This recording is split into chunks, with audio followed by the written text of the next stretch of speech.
Bien, estamos de vuelta, ¿cierto? Retornamos después de este breve espacio comercial. Esto es escenario social, muchachos. Un detallito que quedó pendiente del análisis del bloque pasado que tiene que ver, ¿cierto? Fundamentalmente con algo que en algún momento hemos tratado en el programa igual. Esta frase que ocupa es recurrente, porque efectivamente nosotros hemos tratado estos temas en nuestro programa.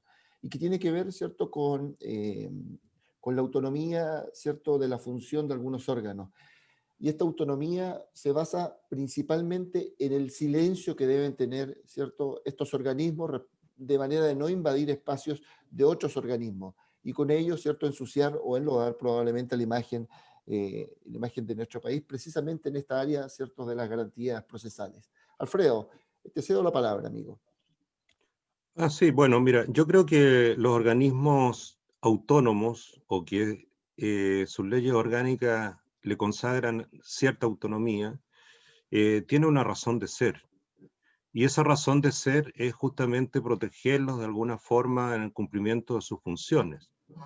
Y en el caso de la Fiscalía, particularmente, es para que no estén participando, a no ser que se les consulte, en esta suerte de dimes y diretes que se puede armar en un determinado momento, lo cual a mi juicio es normal porque los temas tienen que discutirse entre el Poder Ejecutivo y el Poder Legislativo. Ahora, tampoco los organismos autónomos están por sobre la ley o sobre el Estado, digamos. No son extra-Estado, no se manejan, no pueden manejarse, digamos, fuera de ciertas problemáticas que le afectan al Estado. Y solamente un dato, el Parlamento inglés, que hoy día está dominado por el ala conservadora en la política inglesa, ya ha instruido, según noticias que han salido en varios diarios internacionales, y también en Chile han salido, pero muy suavemente, ha instruido a su embajada que tenga particular atención sobre los temas de derechos humanos en Chile, fundamentalmente porque están preocupados de monitorear cómo se ha cumplido la sugerencia o cómo se han cumplido las sugerencias que han hecho los organismos internacionales de las Naciones Unidas, Human Rights Watch y otros organismos sobre la política interna chilena. Y particularmente están preocupados sobre este tema del procesamiento y de todos los casos o denuncias que hay sobre derechos humanos, fundamentalmente con la utilización de la fuerza. Entonces, el Estado chileno tiene un problema hoy día y eso nos puede afectar, nos puede internacionalmente en diversas áreas, incluso en el área económica. Solamente para dejarlo ahí y plantear que las cosas no son tan simples y que los organismos autónomos tienen que cuidar su autonomía y justamente se les ha consagrado para no estar en esta discusión entre el Poder Ejecutivo y el Poder Legislativo. Claro que sí, el cuidado de la autonomía tiene que ver precisamente con el silencio de las organizaciones, ¿cierto? De manera de no invadir espacios que no son propios. Cristian, tú desarrollaste un ejemplo que cuando armábamos el programa nos gustó, a Alfredo y a mí. Sí, porque mira, en este tema judicial siempre se le echa la culpa al otro, porque la fiscalía dice que la culpa la tiene la policía porque no recuerdó bien la escena del crimen, por así decirlo, al principio. Bueno, y el juez también le echa la culpa a la fiscalía, ¿cierto? Entonces, el juez le echa la culpa a la fiscalía le echa la culpa a la policía le echa la culpa a quien sea, y así se echa la culpa entre todos, y al final pareciera que todos dicen, no, que aquí, porque después la policía lo que dice es que las leyes son malas, y también se le echa la culpa a los parlamentarios. Entonces, al final, parece que cada componente de este elemento de justicia no tiene la culpa, sino que la culpa la tiene otro. Y al final, cuando uno los contrasta todos, resulta que la culpa son de las leyes, porque las leyes son malas. Resulta que eso no es así. El problema es que la gente sencillamente no hace su trabajo. Y la paradoja o el problema que colocábamos nosotros ayer como casi medio satírico, es que esto es lo mismo de la situación de una empresa donde le preguntan al tesorero, el gerente está preocupado y le pregunta al tesorero, oye, me llaman todo el día para cobrarme, ¿por qué no le paga a esos proveedores? Y el tesorero dice, bueno, no, porque no hay plata en la caja. Pero ¿y por qué no hay plata en la caja? No hay plata porque sencillamente la gente de cobranza no ha hecho su trabajo de cobrar. El gerente va entonces donde la gente cobra y dice, oye, ¿por qué me han cobrado? Y la gente cobra y dice, ¿pero qué vamos a cobrar si no hay ninguna venta efectuada? Porque la gente de ventas no vende. El gerente va después donde la gente de venta a preguntarle a los vendedores, ¿y por qué no venden? Oye, no venden, ¿qué vamos a vender si no tenemos nada para vender? No hay materiales en la bodega. Va a preguntarle entonces al personal de la bodega, ¿por qué no tienen elementos en la bodega para que la gente de venta pueda vender? ¿Y cómo vamos a tener material en la bodega si no tenemos, la gente de compra no ha hecho las compras? Va donde la gente compra, ¿por qué no ha comprado? Bueno, no he comprado porque los proveedores me tienen los créditos cortados, porque de tesorería no le paga a nadie. ¿Ah? Y ahí volvemos a cerrar el círculo. Entonces el gerente se pegó la vuelta en todos los componentes y todos le echan la culpa a otro y un círculo vicioso. Y resulta que entonces, parece que el problema es del sistema. No, señor. El problema es que la gente no hace bien su trabajo. Eso sencillamente. Hay que ser más ingenioso, hay que ocupar las herramientas que se tienen, pero perfectamente uno no puede estar dependiendo o echando la culpa permanentemente al resto de que las cosas no funcionan o pretender que la máquina no funciona, si aquí el problema han sido los engranajes de la máquina. ¿Ah? Entonces, este afán permanente de echarle la culpa al resto es parte de la cultura del chileno. Mientras tengamos esta mentalidad, vamos a seguir siendo un país sudaca y subdesarrollado, porque es una mentalidad simplemente de comodidad. Me quedo tranquilo en mi estado de confort, ¿para qué me voy a hacer de más trabajo si no me lo van a reconocer, no me lo van a pagar? Siempre además con esta mentalidad utilitarista y la falta del cariño por el trabajo. Eso es lo que está ocurriendo. Cuando la gente no quiere su trabajo, esto es lo que termina ocurriendo. Y es porque tenemos un concepto errado de felicidad. Si la felicidad no se trata aquí de hacer lo que uno quiera, sino de querer lo que uno hace. Si la fiscalía no quiere su trabajo, si los parlamentarios no quieren su trabajo, si las policías no quieren su trabajo y si los jueces no quieren su trabajo, estos son los resultados que tenemos. Todo el mundo le echa la culpa al resto, pero nadie hace bien la pega. Esa es la paradoja y el ejemplo. Qué bien, Cristian, qué bien. Bien, cerramos entonces, muchachos, ahí el tema que tiene que ver con lo que alcanzamos a tratar del primer bloque. Vamos al segundo bloque, vamos a nuestro Magallanes, lo que está ocurriendo a propósito, ¿cierto?, del cambio de fase. Siempre parto de esta parte entregando datos, para poder contextualizar el análisis, chiquillos. Esta semana, o el periodo de tiempo que nosotros normalmente analizamos, que para esta semana corresponde entre el viernes 11 y el jueves 17, tenemos un promedio de 85 casos semanales, perdón, diarios, casos diarios, 85. La semana pasada, cuando hacíamos el programa, el reporte era de 81 y la semana anterior de 78. Todo eso hace prever, ¿cierto?, de que efectivamente estas cifras van aumentando. Claro, los números lo están diciendo. Estas cifras van aumentando. En el programa pasado, estando aún, ¿cierto?, en cuarentena, y nos aparecía esta noticia, la intendenta decía, nuestra intendenta Jennifer Rojas decía que había que tener cuidado, ¿cierto?, que había que manejar este tema con mucha delicadeza porque efectivamente los números no nos estaban acompañando. Y en el programa pasado desarrollamos 4 indicadores que normalmente toma en consideración el Servicio de Salud o el Ministerio de Salud, ¿cierto?, para hacer avanzar de fases a las distintas comunas. Uno de ellos era la ocupación de hospitalización, el otro era la ocupación de camas UCI, los casos semanales, el tercer elemento, y el cuarto, la positividad de los exámenes de PCR. Voy a entregar brevemente estos datos, muchachos, para cederles la palabra inmediatamente. La positividad nuestra, de un total de 627 casos de uso, perdón, de cama UCI, no de positividad, de un total de 627 casos que están utilizando en Chile camas UCI, en Punta Arenas tenemos 11. Eso representa el 1,7% del total. La positividad respecto de los exámenes PCR, tenemos el 11% de positividad en las muestras, ¿cierto? Y el número total de contagiados que tiene que ver con esta tasa de incidencias por cada 100.000 habitantes, muchachos, es de 423.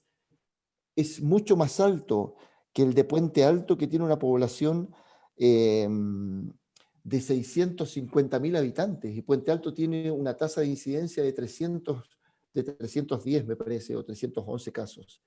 Entonces, abro la conversación, parto contigo nuevamente, Cristian. ¿Qué significado y cuál ha sido el resultado entonces de esta apertura, de este cambio de fase en nuestro Magallanes?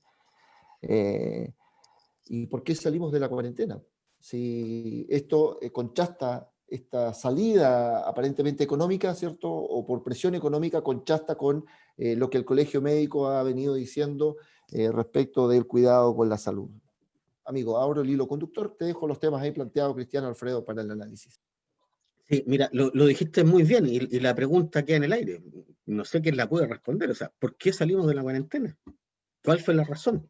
Si las razones, todas te dicen, no, si no podéis salir de cuarentena, no no te dan los números para salir por el contagio, ¿cierto? No hay trazabilidad, todo lo que ya hemos discutido y conversado. Entonces, aquí parece que el tema principal estuvo dado o lo que ha gatillado finalmente esto, las manifestaciones que han habido en Natales, permanentes, ¿cierto? Las tomas de las carreteras, y ya la gota que rebasó el vaso fue esta última apertura de restaurante en plena cuarentena, o sea, sin respetar absolutamente nada, y ante una fiscalización fallida de parte de la autoridad sanitaria, que se fueron con la cola entre las piernas, en realidad no pudieron aplicar la autoridad, quedó esta sensación de impunidad, y entonces también el alcalde ahí hace el anuncio, cuestión curiosa, porque el alcalde hace el anuncio de que vamos a salir de la cuarentena y el intendente no tiene idea. Entonces la pregunta es quién está por sobre quién. ¿Quién es el agente inmediato del presidente de la República? ¿La intendenta o el alcalde? Y además, ¿quién toma las decisiones de entrar o salir de cuarentena? Pues la intendenta o el alcalde, porque ahí también hubo un choque de autoridades. La intendenta tratando de imponer el Estado de Derecho con estas fiscalizaciones y el alcalde desautorizándola, llamando o respaldando, digamos, esta apertura de locales comerciales y de los restaurantes. Entonces, la pregunta de por qué salimos de la cuarentena, alguna de las dos personas tendrá que responderla, la intendenta y el alcalde, porque no hay razones médicas para haber salido de la cuarentena. Y razones económicas, tampoco lo sé, porque no ha habido, o sea, yo creo que en planes económicos se han tomado medidas muy al lote y muy poco aterrizadas con la realidad. Como vamos a abrir el Parque Torres del Paine, ¿y para qué si no hay turistas? O los turistas que llegan no van a llegar a todo Torres del Paine o a todo Puerto Natales, van a llegar ciertamente a los sectores más elitistas, pero no a la totalidad. Entonces, yo creo que ha faltado también un aterrizaje respecto a las medidas correctas para la planificación económica. Pero la pregunta que tú haces es muy, ¿cómo decirlo? Todo el mundo salió de la cuarentena feliz, bueno, volvamos a trabajar, podemos ir a comprar, podemos atender nuestros locales, pero nadie se ha hecho esta reflexión, oye, ¿por qué salimos de la cuarentena? Si los contagios siguen, ¿y por qué salimos ahora y no salimos antes entonces? Entonces, la pregunta queda en el aire y parece que queda una sensación de, oye, no hay problema con el contagio, cuando es todo lo contrario. El problema es que el contagio sigue estando tan igual como hace una semana. Sí, esa es una muy buena reflexión esta última. La gente sale feliz a la calle. Lo que se ha podido observar en distintos medios es que las Salieron calles todos ayer. están repletas, exactamente. Entre el viernes, ¿cierto? O inclusive el jueves salieron todos. Sí. Claro, las calles están repletas. Y con esto te cedo el espacio, Alfredo. Fíjate, porque a propósito de este concepto de calles repletas y esto que trata un poco Cristian, que tiene que ver con esta felicidad con la que la gente sale a la calle. Da la sensación, lo dije en el programa anterior, de que la gente definitivamente le perdió el temor al virus, y evidentemente con este tema, con este conflicto de autoridades en Magallanes, entonces da la sensación que queda para la gente. La gente entonces también le perdió el temor a la cuarentena y a la forma en cómo se fiscaliza y cómo se regulariza, o se regula, perdón, la cuarentena fundamentalmente. Alfredo. Sí, mira, lo que pasa es que la gente salga a la calle con un cierto grado de ansiedad o desesperación después de haber estado tanto tiempo confinada es hasta un problema humano. El tema es que no sé si a las personas se les transmite o se les comunica, digamos, cuáles son los riesgos de esta situación. Y yo pienso que no ha habido claridad al respecto.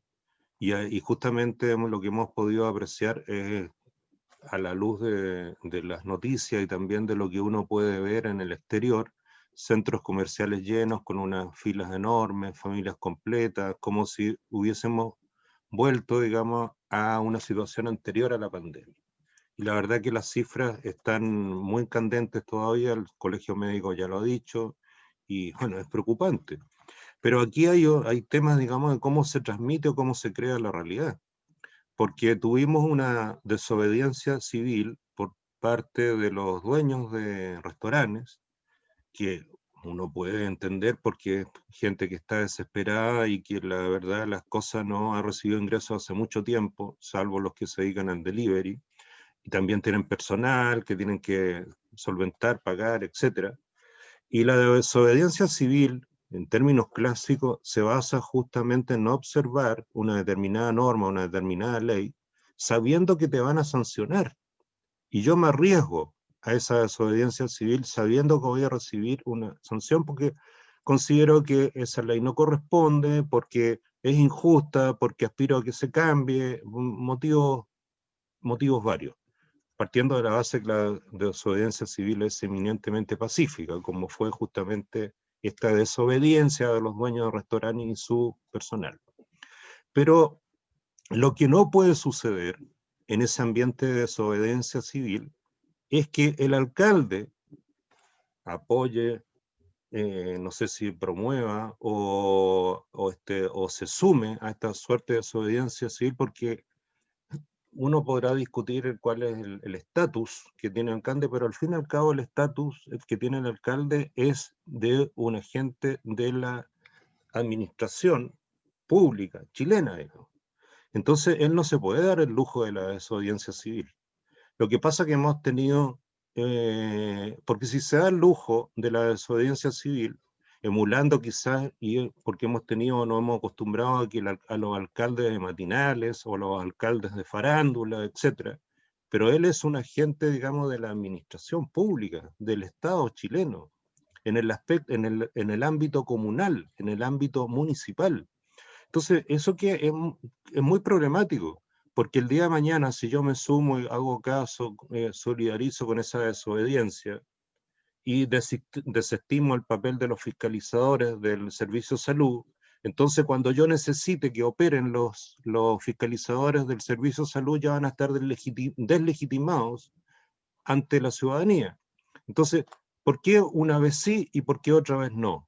Esto independientemente que uno pueda, por favor, solidarizar con los dueños de restaurantes, pero la autoridad no puede darse el lujo de decir, mira, ahora yo voy a actuar en torno a la desobediencia civil y mañana voy a actuar en torno a la aplicación restricta de la reglamentación vigente en términos sanitarios. Entonces, ahí hay un problema. Y el otro problema es que justamente la autoridad, la primera autoridad regional, que es la representante del presidente de la República, quien tiene que hacer los anuncios, a mi juicio ha sido pasada a llevar. Y esta es una situación, parece permanente, porque da la impresión de que todos los intendentes últimamente, por los 4 últimos que hemos tenido, por los 3 últimos que hemos tenido, han sido pasados a llevar. Entonces, aquí hay una suerte de... Me recuerda a mí la época, digamos, cuando uno leía estas novelas antiguas, o sea, la Solzhenitsyn, o otros autores más recientes, digamos, que funciona la teoría o el rol del comisariato político. Entonces, ¿a quién se le hace más caso? ¿A la autoridad o a esta suerte de comisario político, que es el que decide las cosas que suceden en una determinada comunidad? No sé, ahí hay un gran tema que plantearse. Mira, complemento esta información, esto que ya hemos desarrollado en otros programas, con otro dato, muchachos. El 63% de los fallecidos, el 63 y un poco más, de los fallecidos, tienen entre 70 y 90 años. ¿Ya? Entre 60 y 69 años, la estadística dice que los fallecidos representan un 21% aproximadamente.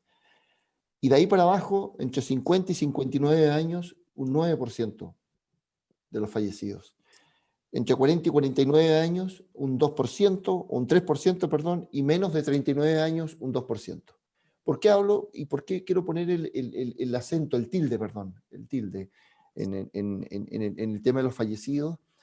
Por esta lógica utilitarista, ¿cierto?, que tiene que ver con Si por una parte protegemos la riqueza, el desarrollo económico, ¿cierto? Que lo hemos tratado en algún programa, o por otra parte protegemos la vida, ¿ya?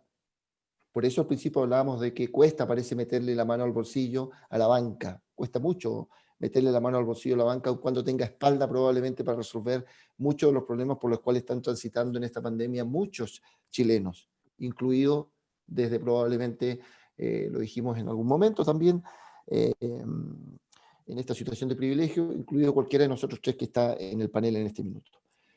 El 63% entonces de los fallecidos tiene entre 70 y 90 años. Fíjense, el dato no es menor. Y cuando hablo de esta dualidad entre la riqueza, protegemos la riqueza, ¿cierto? O el desarrollo económico versus la protección a la vida, aparece algo que desarrollamos en algún programa que tiene que ver con esta filosofía utilitarista que en algún momento desarrollamos de este filósofo, o esta idea de este filósofo australiano Peter Singer, que él la publicó en el New York Times en algún momento, y la dijimos en el programa, ¿cierto? La idea de prevenir la muerte no necesariamente debiera ser una prioridad absoluta, decía este autor. Ya, el principal objetivo, dice, es preocuparse por el bienestar social. Y el bienestar social, evidentemente, según esta idea, ¿cierto?, deja de lado el fallecimiento, porque evidentemente lo que va a ocurrir es que estas personas que están en este rango de edad, entre 70 y 80 y 90 años de edad, valga la redundancia, que tienen un margen de vida bastante menor con respecto a lo que ocurre con las personas que tienen menos de 40 años, probablemente entonces dice, hay que preocuparse más de lo que va a ocurrir con estas otras personas y el bienestar social, porque la pobreza que se va a generar, y ahí el acento se pone en la riqueza, ¿cierto? La pobreza que se va a generar va a ser aún mayor que probablemente lo que tengamos que discutir respecto de los muertos, que ya sabemos que, según este dato, estamos analizando datos, representan más del 63% de los fallecidos que tienen más de 70 años. Nos quedan 3 minutitos de programa. Cristian, te cedo la palabra, 1 minuto nuevamente, para seguir hablando de este tema y lo que está afectando principalmente a Magallanes en función de este análisis utilitarista probablemente que tiene que ver con este retorno, ¿cierto?, o este cambio de fase, que me preocupa mucho a mí, ¿ya? Pero mira, todas esas teorías utilitaristas o estas ingenierías sociales, los comunistas hicieron un experimento de ingeniería social, los nazis y los fascistas hicieron un experimento de ingeniería social y miren lo que resultó. Todas estas cuestiones de ingeniería social que sobrepasan a la persona humana atentan finalmente contra cuestiones trascendentales. Si nosotros pensamos como individuos, no como especie, ¿ya? Nosotros no somos hormigas ni abejas, con todo el respeto que se merece la hormiga y la abeja. Nosotros somos individuos, no pensamos como especie. El que quiera que nos transformemos en especie y no en individuos son todos los que tienen estas figuras totalitarias, y para eso falta mucho todavía. Para eso falta mucho. Lo más probable es que, no sé, a lo mejor en un futuro muy lejano esto pueda ocurrir, pero hoy día lo que evoca es el respeto a la persona primero, el respeto al individuo, y por lo tanto primero está el individuo, después viene todo el resto, después vendrá la sociedad, después vendrá, uno reconoce que hay bienes sociales, eso también es cierto, pero aquí se viene a avasallar entonces, y contradictoria, la figura del individuo. Contradictorio lo digo porque el capitalismo, por sobre todo, privilegia el individualismo. Entonces es raro que supuestas corrientes capitalistas defiendan estas visiones utilitaristas, son absolutamente contradictorias, pero hemos tenido malos ejemplos en el siglo XX de lo que significa el utilitarismo, la ingeniería social que pretendieron hacer los nazis y la ingeniería social que pretendió hacer el stalinismo. Y por otro lado, yo dejo la pregunta en el aire, no la vamos a alcanzar a resolver seguramente, pero aquí la autoridad hay que ejercerla. Alfredo lo dijo, cuando hay desobediencia civil, alguien tiene que asumir las consecuencias, pero no puede quedar impune esta cuestión, porque resulta que cuando se quema un edificio, cuando hace una barricada, todo el rigor de la ley, y cuando el empresariado incumple las normas, nada, nada, ni siquiera un tirón de oreja. No, aquí también sanciones parejas, y ahí el Estado de Derecho tiene que imponerse. Algo parecido pasó con los camioneros, ¿no? Y eso... Exactamente. El Estado de Derecho tiene que imponerse. Bueno, Alfredo, nos queda un minutito, amigo. Sí, bueno, mira, yo creo que vamos a enfrentar una Navidad muy especial, una Navidad con números clausus. Vale decir que el Estado nos dice con cuántas personas podemos juntarnos, pero al mismo tiempo estamos liberando la cuarentena. Entonces, ¿a qué voy? Y es lo que a mí me gusta en particular, es que más allá de lo que te diga el Estado, más allá de lo que sea la vigilancia de la autoridad, yo creo que aquí la responsabilidad es individual o del entorno familiar inmediato, de velar por el autocuidado. Y yo creo que tenemos que trabajar fuertemente ese tema, porque lastimosamente en Chile da la impresión de que estamos acostumbrados a estar siempre vigilados o fiscalizados por alguna persona para el cumplimiento de las reglas. Yo tengo amigos, familiares que viven fuera del país, particularmente en Europa, y en Europa la gente cumple porque tiene la responsabilidad de vivir o el orgullo de vivir en una sociedad desarrollada. Es cierto que en Chile nos quedan varios silencios al respecto de solucionar para situarnos en esa categoría, pero la gente cumple por un sentido de responsabilidad social, no porque la anden vigilando. Entonces yo creo que tenemos un tema que trabajar fuertemente y empecemos a trabajar ese tema en nuestras casas, con nuestra familia, con nuestro entorno más cercano. Así es, vamos terminando nuestro programa, amigos. Gracias a la comunidad que normalmente nos escucha, que tiene la paciencia de estar con nosotros en nuestro programa, en nuestro análisis, y probablemente seguir discutiendo respecto de estos temas. Cuando salga al aire este programa, probablemente nosotros ya, muchachos, estaremos cumpliendo un año de trabajo en este desempeño de analizar, ¿cierto? No solamente la política regional, sino que, o los problemas de política regional, sino que también lo que está ocurriendo a nivel nacional y en algunos casos lo que está ocurriendo en distintas partes del mundo. Este es nuestro escenario social que ya cumple un año gracias a la auditoría, a la gente que normalmente tiene la paciencia de leernos y de escucharnos. Un abrazo fraterno a todos, nos vemos en la próxima edición de este escenario social. Cerramos el telón entonces en esta oportunidad. Nos vemos. Chao, Chao, chao. adiós.